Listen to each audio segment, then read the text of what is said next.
see Jesus of Nazareth. They told them, he is no more here, he is risen. They don't have wings. They are like young men. Then when they checked, they discovered they were angels. If you read the story of the mother of Samson also, you will see they visited the mother of Samson. And they told her that she was going to give birth to a baby. And she thought it was a prophet. Like normal human being. Are you understanding me? So there are angels that come in human form. Many of you have had angelic assistance, angelic intervention, angelic visitation, and you never knew. I told you once, when I realized that the person that helped me was an angel. I told you the story once. When I was in Brazil, and I needed to pay my ticket. I didn't have enough money to buy ticket to go to where I was going to. I was supposed to fly from Rio de Janeiro to Brasilia. Brasilia is the capital of Brazil. And I got to the airport and I didn't have enough money. You know, I was on the line. When I got there to pay, they said my money was not enough to pay for the ticket to Brasilia. They told me to shift from the line so that those that had the money can pay. So I shifted from the line and people began to pay. So I went to the phone booth. There were a lot of telephone booths like that in those days in Brazil. So I stood there. I was calculating, who do I call? Because the money I have is not enough. If I use part of it to make call, I must call the right person. Because if I call the wrong person, it tells me story. The money has gone down again.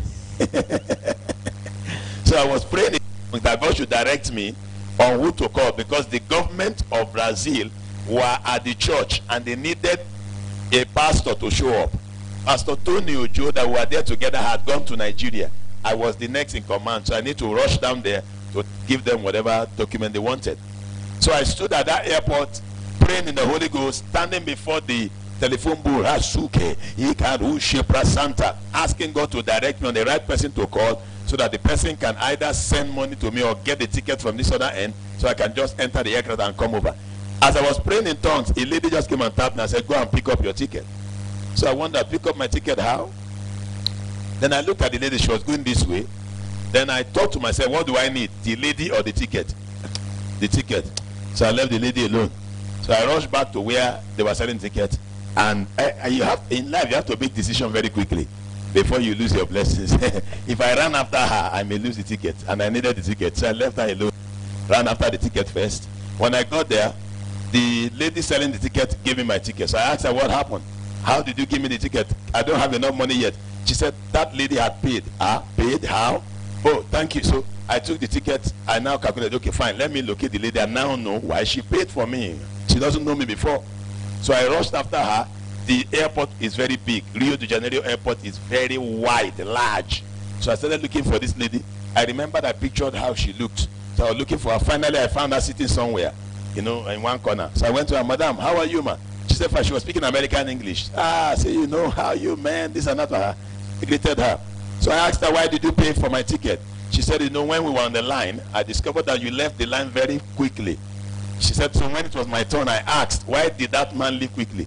The lady selling the ticket said his money was not enough. So I paid. I said, why did you buy my ticket? Why? What made you pay? She said, while we were on the line, something told me you're a man of God. I said, correct, I am. A very strong man of God. May people know that you're a man of God, I'm telling you. So while we were talking, in Nigeria, I did that. I was preaching somewhere. I just looked at them and said, come over here. You are a man of God. I said, yes. I began to pick them one by one. When I see them, when I see men of God and angels of God, I want to know them so that I will not lose my blessings. Are you following somebody? Number two, the second thing that happened is that the release of landed properties. The Bible says, when the gates of heaven opened to Jacob, God told Jacob and